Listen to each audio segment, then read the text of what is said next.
Hi welcome to our channel. Bandla Ganesh మోసం చేశాడని చెప్పి ఇటీవలే కోర్టు 1 సంవత్సరం జైలు శిక్ష 95 లక్షల జరిమానా విధించిన సంగతి మా అందరికీ తెలుసు. అయితే ఇప్పుడు బండ్ల గణేషే తాను మోసపోయాడని చెప్పి పోలీస్ స్టేషన్ మెట్లెక్కినట్టు వార్తలు వచ్చాయి. వివరాలు ఏమిటో తెలుసుకుందాం. శ్రవణ్ కుమార్ గారు, బండ్ల గణేష్ మొన్ననే కోర్టు ఆయనకు శిక్ష విధించిన సంగతి మనందరికీ తెలుసు. తాజాగా బండ్ల గణేషే తాను మోసం పోయానని చెప్పి పోలీస్ స్టేషన్ మెట్లెక్కినట్టుగా వార్తలు వచ్చాయి. అసలు ఏమిటి, ఆయన ఎవరిని మోసం చేయడం ఏంటి, ఆయన ఎప్పుడు ఎందుకు ఈ వివాదాలలో ఉంటున్నాడు? బండ్ల గణేష్ గతంలో కూడా చెప్పాడు, రాజకీయ వ్యవహారాల్లోనూ సినిమాల్లోనూ ఆయన ఒక కామెడీ పీస్. వ్యాపార పరంగా చీటర్, మోసగాడు అని పేరైతుంది. అనడం కాదు, పెద్ద ఫ్రాడ్ అని, లేదా కన్నింగ్ అని, లేదా బాగా జాదు అని రకరకాల పేరుతో వాళ్ళు పిలుచుకుంటారు. మంచివాడు, గొప్పవాడు, స్నేహశీలి, మృగశీలి అనిపించే స్నేహితులు వ్యాపార పరంగా తను ఇబ్బంది పెడుతున్నాడు. వ్యాపార లావాదేవీలు, ట్రాన్సాక్షన్స్ విషయంలో తాను చీట్ చేస్తున్నాడు, లేదా హానర్ అంటే చేయాల్సినటువంటి ఒబే చేస్తున్నాడు. అంటే అతను ఏదైతే ప్రామిస్ చేసాడో వాటిని హానర్ చేయకపోవడం అనేది జరుగుతున్నట్టు వార్తలు వస్తూనే ఉన్నాయి.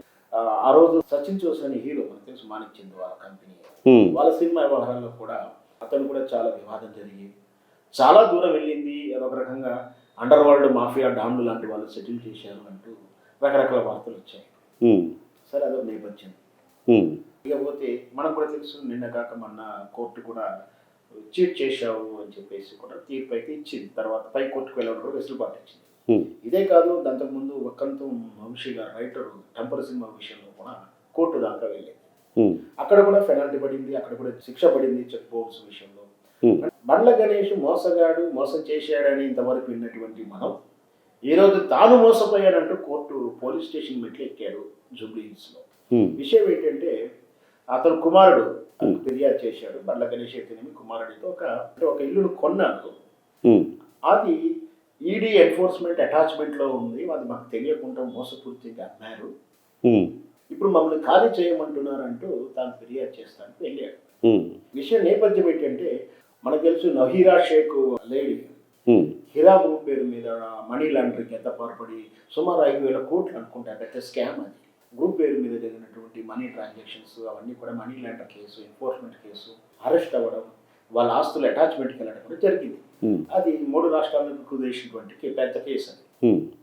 ఒక మహిళా డైరెక్టర్ అయి ఉండి చాలా చీటింగ్, ప్రజలు చాలా అంటే రోజువారీ కూలీలుగా ఉండే వాళ్ళ దగ్గర డబ్బులు కలెక్ట్ చేయడం, రకరకాలటువంటి నేపథ్యంలో మోసం జరిగింది అని చెప్పి కూడా కేసు అయింది. ఒక జైలుకి వెళ్ళడం జరిగింది. ఆమె తాలూకు ఆస్తులు అటాచ్మెంట్ చేస్తే ఇక్కడ నెహరా షేక్ గారు ఒక ఫిలిం నగర్ ఏరియాలో ఉన్నటువంటి ఇల్లును బండ్ల గణేష్ కొనడం జరిగింది. కొన్ని తర్వాత ఇది ఇప్పుడు ఖాళీ చేయాలి అని చెప్పేసి అంటున్నారు ఆరోపణ. ఇక్కడ మనకున్నట్టు సమాచార ప్రకారం చూస్తే, కొన్న తర్వాత పూర్తి అమౌంట్ కట్టకుంటే ఇతను కబ్జాలకు వెళ్ళడానికి అవకాశం లేదు. వాస్తవానికి ఎవరు కూడా హ్యాండ్ ఓవర్ చేయరు ఆస్తిని. మనం ప్రాక్టికల్గా ఆలోచిస్తే ఇప్పుడు ఇస్తున్నటువంటి ఫిర్యాదు, ఇప్పుడు ఇస్తున్నటువంటి సమాచారం ఏంటంటే, నా నెహరా షేక్ అటాచ్మెంట్లో ఉన్నటువంటి ఈడీ అటాచ్మెంట్లో ఉన్నటువంటి ఒక ఇల్లు నాకు తెలియకుండా అమ్మింది, ఇప్పుడు నన్ను ఖాళీ చేయమంటుంది అంటూ బెదిరిస్తున్నారు, నా మీద దాడి చేయడానికి వచ్చారంటూ ఇతను ఆరోపణ.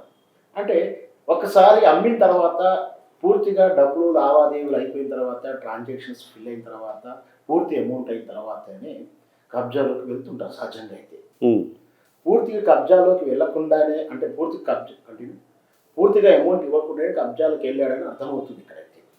అంటే ఇక్కడ నహైరా షేక్ అనే ఆమె కేసు గురించి, ఆమె దాఖలాల గురించి ప్రజలందరికీ తెలుసు. పేపర్లో గత 4 సంవత్సరాల నుంచి వస్తానా ఉంది. అట్లాంటి దాన్ని మరి బండ్ల గణేష్ ఎలా కొన్నాడని ఇప్పుడు మనకు అనుమానం వస్తుంది. అంటే తెలిసే కొన్నాడా, తెలియక కొన్నాడా? అంటే వివాదంలో ఉన్నదాన్ని తక్కువ ధర కొనిద్దామనే ఉద్దేశంతో వెళ్ళి అక్కడ కబ్జా చేసుకున్నాడా, లేదు తెలియకుండా అమాయకంగా మోసపోయాడు? ఎందుకంటే మనకు తెలిసి ఇవ్వబడి మోసం చేస్తున్నాడు ఈయన అనే ఆరోపణలు వచ్చాయి. నిరూపణ దానికి వెళ్ళింది కోర్టు ద్వారా. అలాగే ఇతను వ్యవహారికంగా రియల్ ఎస్టేట్ వ్యవహారం చేస్తున్నవాడు. శంషాబాదు ఈ ఎయిర్పోర్ట్ ఏరియా వచ్చి షాద్ నగర్ ఏరియా కానీ ఆ బెల్ట్ అంతా కూడా బాగా రియల్ ఎస్టేట్ వ్యాపారం బాగా సంపాదించడంతో పాటు సినీ పరిశ్రమలో చాలా మంది పెట్టుబడులు పెడతానికి ఈయన గైడెన్స్గా ఉన్నాడు.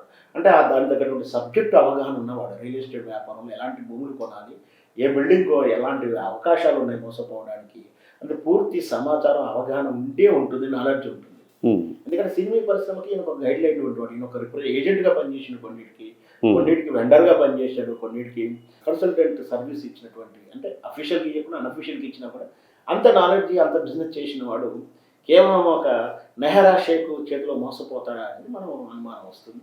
సరే ఏం జరిగినా కూడా మనం ఒకవైపు నుంచి ఆలోచించకుండా బల్ల గణేష్ గారి వ్యవహారం మరి ఆయన వర్షన్ కూడా తీసుకోవాల్సి ఉంటుంది మనం. ఆయన ఇప్పుడు ఇంతవరకైతే దీని గురించి ఎలాంటి వ్యాఖ్యలు చేయలేదు.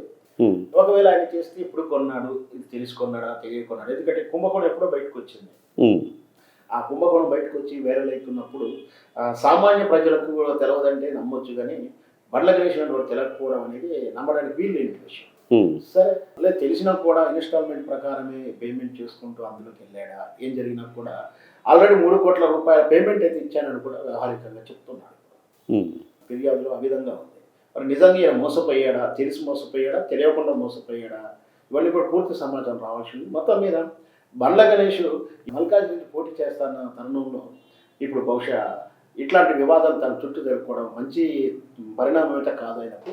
ఉమ్. మరి రాబోయే ఎన్నికల్లో ఇట్లాంటివన్నీ కూడా ప్రజలు దృష్టిలో పెట్టుకుంటారు, లేదా పార్టీ అధిష్టానం కూడా టికెట్ ఇచ్చేటప్పుడు ఇట్లాంటి కాంప్లెక్స్ కానీ కాంప్లికేషన్స్ కానీ దృష్టిలో పెట్టుకుంటారు. ముఖ్యంగా కాంగ్రెస్లో వీళ్ళ రహస్యాలు కానీ వీళ్ళ కుంభకోణాలు కానీ ఎవరో బయట పెట్టాల్సిన అవసరం లేదు.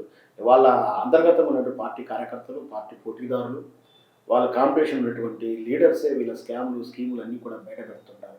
అట్లాంటి తరుణంలో అలాంటి పార్టీలో ఉన్నప్పుడు బండ్ల గణేష్ ఇలాంటి వాటికి దూరంగా ఉంటే బాగుండేది. ఎందుకంటే స్నేహశీలిగాను, మృదు స్వభావిగాను పేర్లు ఉన్నాయి. ఒక రకంగా చెప్పాలంటే ఒక రౌడీగాను, గుండాగాను వ్యవహరించే తీరైతే కాదు వాస్తవాలకైతే. ఉమ్, వ్యాపారపరంగా 1-2 హిడెన్ సీక్రెట్స్ ఉంటాయి, వ్యవహారాలు ఉంటాయి, మంచి చెడు ఉంటుంది, పెద్దగా పట్టించుకోవాల్సిన అవసరం లేదు. అయినా కూడా ఈయన తరచూ తలనొప్పులు తెచ్చుకుంటున్నాడంటే ఖచ్చితంగా అది వ్యవహారికంగా ఈయన చేస్తున్నటువంటి మిస్టేక్ అని మనం చూడాలి. ధన్యవాదాలు శ్రవణ్ కుమార్ గారు.